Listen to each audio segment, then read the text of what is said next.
सियावर रामचंद्र जी की जय। पवन सुत हनुमान जी की जय। श्री रामचरितमानस अयोध्या कांड। तेहि दिन भयउ बिटप तर बासु। लखन सखा सब कीन सुपासु। प्रात प्रात कृत करि रघुराई। तीरथ राजु दीखि प्रभु जाई। उस दिन पेड़ के नीचे निवास हुआ। लक्ष्मण जी और सखा गुह ने विश्राम की और सब सुव्यवस्था कर दी। प्रभु श्री रामचंद्र जी ने सवेरे प्रातः काल की सब क्रियाएं करके जाकर तीर्थों के राजा प्रयाग के दर्शन किए। सचिव सत्य श्रद्धा प्रिय नारी। माधव सरिस मितु हितकारी। चारि पदार्थ भरा भंडारु। पुण्य प्रदेश देश अति चारु। उस राजा का सत्य मंत्री है, श्रद्धा प्यारी स्त्री है और श्री वेणी माधव जी सरीखे हितकारी मित्र हैं। चारों पदार्थ धर्म अर्थ काम और मोक्ष से भंडार भरा है और वह पुण्यतम प्रांत ही उस राजा का सुंदर देश है। क्षेत्रु अगम गढ़ुगाड़ सुहावा। सपने हूँ नहीं प्रतिपच्छन पावा। सेन सकल तीरथ बर बीरा। कलुष अनिक दलन रणधीरा। प्रयाग क्षेत्र ही दुर्गम मजबूत और सुंदर गढ़ है जिसको सपने में भी शत्रु नहीं पा सकते। संपूर्ण तीर्थ ही उसके श्रेष्ठ वीर सैनिक हैं जो पाप की सेना को कुचल डालने वाले और बड़े रणधीर हैं। सगमु सिंहासनु सुठी सोहा। छत्रु अखय बटु मुनि मनु मोहा। चंवर जमुन अरु गंग तरंगा। देखी होई दुख दारिद भंगा। गंगा यमुना और सरस्वती का संगम ही उसका अत्यंत सुशोभित सिंहासन है और अक्षयवट छत्र है जो मुनियों के भी मन को मोहित कर लेता है। यमुना जी और गंगा जी की तरंगे उसके श्याम और श्वेत चंवर हैं जिनको देखकर ही दुख और दरिद्रता नष्ट हो जाती हैं। दोहा। सेवहि सुकृति साधु सुचि। पावहि सब मन काम। बंदी वेद पुराण गण। कहीं बिमल गुण ग्राम। पुण्यात्मा पवित्र साधु उसकी सेवा करते हैं और सब मनोरथ पाते हैं। वेद और पुराण के समूह भाट हैं जो उसके निर्मल गुणगानों का बखान करते हैं। को कहि सकई प्रयाग प्रभाऊ। कलुष पुंज कुंजर मृगराऊ। अस तीरथ पति देखि सुहावा। सुख सागर रघुबीर सुख पावा। पापों के समूह रूपी हाथी के मारने के लिए सिंह रूप प्रयागराज का प्रभाव कौन कह सकता है। ऐसे सुहावने तीर्थराज का दर्शन कर सुख के समुद्र रघुकुल श्रेष्ठ श्री राम जी ने भी सुख पाया।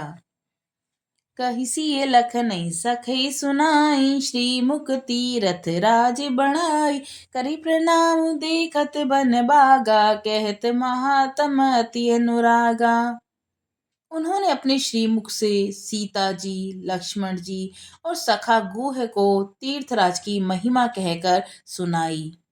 तदंतर प्रणाम करके वन और बगीचों को देखते हुए और बड़े प्रेम से महात्म्य कहते हुए एहि विध आई बिलो की बैनी। सुमिरित सकल सुमंगल देनी। मुदित नहाई कीन शिव सेवा। पूजी यथा विधि तीरथ देवा।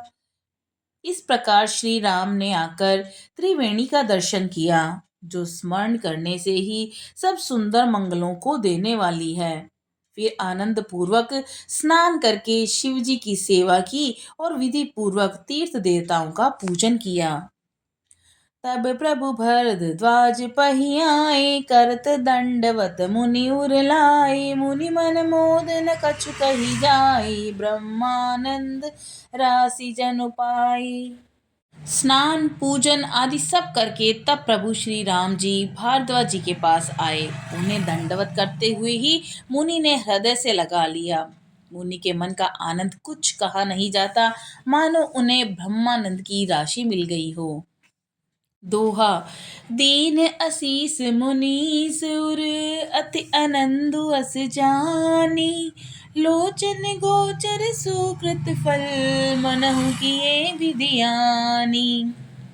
मुनीश्वर भारद्वाज ने आशीर्वाद दिया और उनके हृदय में ऐसा जानकर अत्यंत आनंद हुआ कि आज विधाता ने श्री सीता जी और लक्ष्मण जी सहित प्रभु श्री रामचंद्र जी के दर्शन कराकर मानो हमारे संपूर्ण पुण्यों के फल को लाकर आंखों के सामने कर दिया।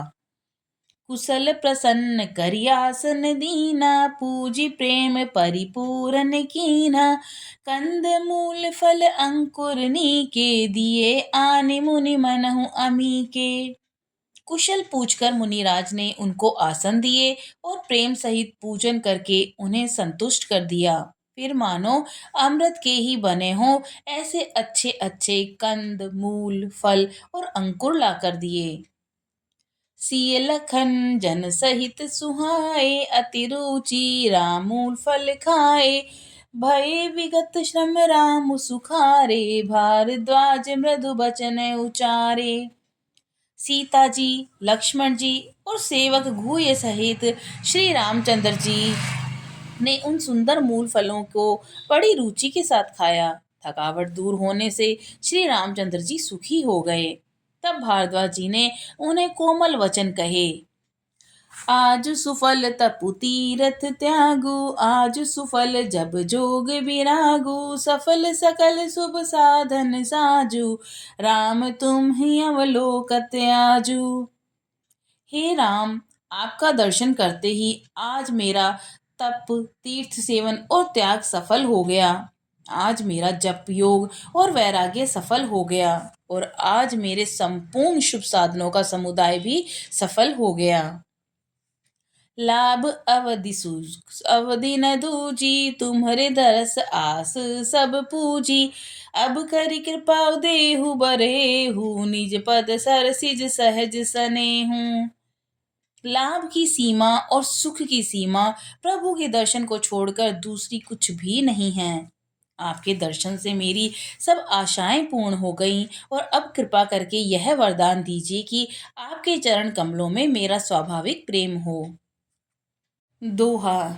कर्म बचन छाड़ी छलू, जब लगी जनु न तुम्हारे, तब लगी सुख सपने हूँ नहीं, किए कोटि उपचार। जब तक कर्म वचन और मन से छल छोड़कर मनुष्य आपका दास नहीं हो जाता, तब तक करोड़ों उपाय करने से भी सपने में भी वह सुख नहीं पाता। सुनि मुनि बचन राम सकुचाने, भाव भगति आनंद अघाने, तब रघुबर मुनि सुजसु सुहावा, कोटि भांति कई सबहि सुनावा। मुनि के वचन सुनकर उनकी भाव भक्ति के कारण आनंद से तृप्त हुए भगवान श्री रामचंद्र जी सकुचा गए।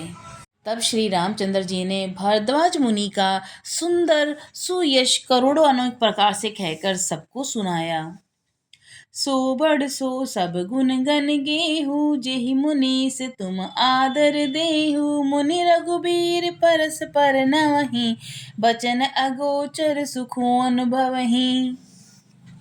उन्होंने कहा कि हे मुनीश्वर, जिसको आप आदर दें वही बड़ा है और वही सब गुण समूह का घर है। इस प्रकार श्री राम जी और मुनि भारद्वाज जी दोनों परस्पर विनम्र हो रहे हैं और अनिर्वचनीय सुख का अनुभव कर रहे हैं। यह सुधि पाई प्रयाग निवासु, बटु तापस मुनि सिद्ध उदासी, भरद्वाज आश्रम सब आए, देखन दशरथ सुवन सुहाए। श्री राम लक्ष्मण और सीता जी के आने की खबर पाकर प्रयाग निवासी ब्रह्मचारी तपस्वी मुनि सिद्ध और उदासी सब श्री दशरथ जी के सुंदर पुत्रों को देखने के लिए भारद्वाज जी के आश्रम पर आए। राम प्रणाम कीन सब काहू, मुदित भय लही लोयन लाहू, देहि असीस परम सुख पाई, फिर सराहत सुंदरताई। श्री रामचंद्र जी ने सबको प्रणाम किया। नेत्रों का लाभ पाकर सब आनंदित हो गए और परम सुख पाकर आशीर्वाद देने लगे। श्री राम जी के सौंदर्य की सराहना करते हुए वे लौटे। दोहा। राम कीन विश्राम निसी, प्रात प्रयाग नहाई। चले सहित सिय लखन जन, मुदित मुनि सिरुनाई। श्री राम जी ने रात को वहीं विश्राम किया और प्रातःकाल प्रयागराज का स्नान करके और प्रसन्नता के साथ मुनि को सिर नवाकर श्री सीता जी, लक्ष्मण जी और सेवक गुह्य के साथ वे चले। राम सप्रेम केहूँ मुनि पाही, नाथ कहीं हम के ही मग चाही। मुनि मन बिहसि राम सन कहीं, सुगम सकल मग तुम कहूँ अहि। चलते समय बड़े प्रेम से श्री राम जी ने मुनि से कहा, हे नाथ, बताइए कि हम किस मार्ग से जाएं। मुनि मन में हंसकर श्री राम जी से कहते हैं कि आपके लिए सभी मार्ग सुगम हैं। साथ लागे मुनि शिष्य बुलाए, सुनि मन मुदित 50 आए। सबिन राम पर प्रेम अपारा, सकल कहीं मगु दीख हमारा। फिर उनके साथ के लिए मुनि ने शिष्यों को बुलाया। साथ जाने की बात सुनते ही चित्त में हर्षित हो कोई 50 शिष्य आ गए। सभी का श्री राम जी पर अपार प्रेम है और सभी कहते हैं कि मार्ग हमारा देखा हुआ है। मुनि बटु चारि संग तब दीने, जिन बहु जन्म सुकृत सब कीने। करि प्रणाम ऋषि आए सुपाई, प्रमुदित हृदय चले रघुराई। तब मुनि ने 4 ब्रह्मचारियों को साथ कर दिया, जिन्होंने बहुत जन्मों तक सब सुकृत पुण्य किए थे। श्री रघुनाथ जी प्रणाम कर और ऋषि की आज्ञा पाकर हृदय में बड़े ही आनंदित होकर चले। ग्राम निकट जब निकसहि जाई, देखहि दरसु नारि नर धाई। होई सनाथ जन्म फल पाई, वीरें दुखित मनु संग पठाई। जब वे किसी गांव के पास होकर निकलते हैं तब स्त्री पुरुष दौड़कर उनके रूप को देखने लगते हैं। जन्म का फल पाकर वे सदा के अनाथ सनाथ हो जाते हैं और मन को नाथ के साथ भेजकर शरीर के साथ न रहने के कारण दुखी होकर लौट आते हैं। विदा किए बटु भी नहीं फिरी, फिर पाई पन काम। उतरी नहाई जमुन जल, जो शरीर सम श्याम। तदंतर श्री राम जी ने विनती करके चारों ब्रह्मचारियों को विदा किया। वे मनचाही वस्तु अनन्य भक्ति पाकर लौटे। यमुना जी के पार उतरकर सबने यमुना जी के जल में स्नान किया, जो श्री रामचंद्र जी के शरीर के समान ही श्याम रंग का था। सुनत तिरबासी नर नारी, धाये निज निज काज बिसारी। लखन राम सिय सुंदरताई, देखी करई निज भाग्य बढ़ाई। यमुना जी के किनारे पर रहने वाले स्त्री पुरुष यह सुनकर कि निषाद के साथ 2 परम सुंदर सुकुमार नवयुवक और एक परम सुंदरी स्त्री आ रही हैं, सब अपना अपना काम छोड़कर दौड़े और लक्ष्मण जी, श्री राम जी और सीता का सौंदर्य देखकर अपने भाग्य की बड़ाई करने लगे। अति लालसा बसई मन माही, नाउ गाँव बूझत सकुचाही। जे तिन महु भय बिरिधि साने, तिन करी जुगति राम पहचाने। उनके मन में परिचय जाने की बहुत सी लालसाएं भरी हैं, पर वे नाम गांव पूछते संकुचाते हैं। उन लोगों में जो वयोवृद्ध और चतुर थे, उन्होंने युक्ति से श्री रामचंद्र जी को पहचान लिया। सकल कथा तिन सब ही सुनाही, बन ही चले पितु आयु सुपाई। सुनि विषाद है कल पछुताही, रानी राय भिन्ने भल नाही। उन्होंने सब काम सब लोगों को उनकी कथा सुनाई और पिता की आज्ञा पाकर वे वन को चले हैं। यह सुनकर सब लोग दुखित हो पछता रहे हैं कि रानी और राजा ने अच्छा नहीं किया। तेहि अवसर एक ताप सुहावा, तेज पुंज लघु बयस सुहावा। कवि अलखति गति वेशु विरागी, मन क्रम वचन राम अनुरागी। इसी अवसर पर वहां एक तपस्वी आया, जो तेज का पुंज, छोटी अवस्था का और सुंदर था। उसकी गति कवि नहीं जानते। वह वैरागी के वेश में था और मन, वचन और कर्म से श्री रामचंद्र जी का प्रेमी था। इस तेजपुंज ताप के प्रसंग में कुछ टीकाकार शिल्प मानते हैं और कुछ लोगों के देखने में यह अप्रासंगिक और ऊपर से जोड़ा हुआ सा जान भी पड़ता है, परंतु यह सभी प्राचीन कृतियों में है। गुसाई जी अलौकिक अनुभवी पुरुष थे। पता नहीं इस प्रसंग में रखने में क्या रहस्य है, परंतु यह शेकपक तो नहीं है। इस तापस को जब कवि अलिखित गति कहते हैं, तब निश्चय पूर्वक कौन क्या कह सकता है। हमारी समझ में तापस या तो श्री हनुमान जी थे या ध्यानस्थ तुलसीदास जी। दोहा। सजल नयन तन पुलकी, निज इष्ट देव पहिचानी। पर उदंड तिमि धरनी तल, दैसा न जाई बखानी। अपने इष्ट देव को पहचान कर उसके नेत्रों में जल भराया और शरीर पुलकित हो गया। वह दंड की भांति पृथ्वी पर गिर पड़ा। उसकी प्रेम विहिल दशा का वर्णन नहीं किया जा सकता। राम सप्रेम पुलकी उरलावा, परम रंक जनु पार सुपावा। मनहु प्रेम परमारथ दो, मिलत धने तन कह सब को। श्री राम जी ने प्रेम पूर्वक पुलकित होकर उसको हृदय से लगा लिया। उसे इतना आनंद हुआ मानो कोई महादरिद्री मनुष्य पारस पा गया हो।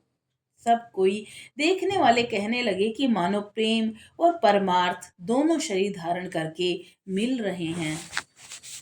बहुरी लखन पायन सोई लागा, लीन उठाई उमगी अनुरागा। मुनि सिय चरण धूमि धरि सीसा, जननी जानी सी सुदिन सीसा। फिर वही लक्ष्मण जी के चरणों में लगा, उन्हें प्रेम से उमंग कर उसको उठा लिया। फिर उसने सीता जी की चरण धूलि को अपने सिर पर धारण किया। माता सीता ने भी उसको अपना छोटा बच्चा जानकर आशीर्वाद दिया। किन निषाद दंडवत तेहि, मिलहु मुदित लकी राम सनेहि। पियत नयन पुटरप पीयूषा, मुदित सुवसुन पाई जेमे भूखा।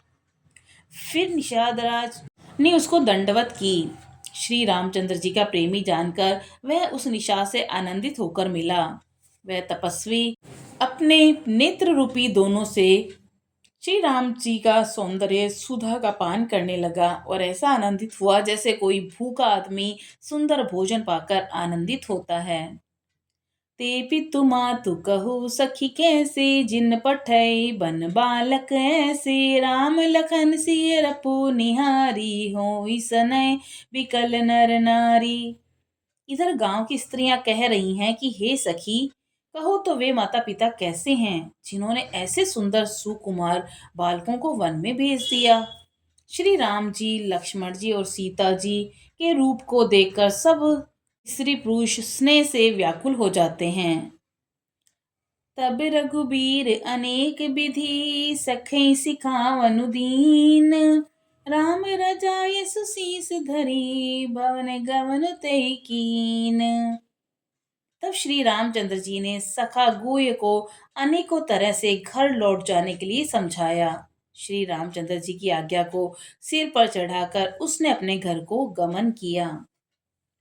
पुनि सिय राम लखन कर जोरी, जम नहीं किन्है प्रणाम बहोरी। चल ससिय मुदित दो भाई, रवि तनु जाकई करत बड़ाई। फिर सीता जी, श्री राम जी और लक्ष्मण जी ने हाथ जोड़कर यमुना जी को पुनः प्रणाम किया और सूर्य कन्या यमुना जी की बड़ाई करते हुए श्री सीता जी सहित दोनों भाई प्रसन्नता पूर्वक आगे चले। पथिक अनेक मिलई मग जाता, कहीं सप्रेम देखी दो भ्राता। राज लखन सब अंग तुम्हारे, देखी सोच अति हृदय हमारे।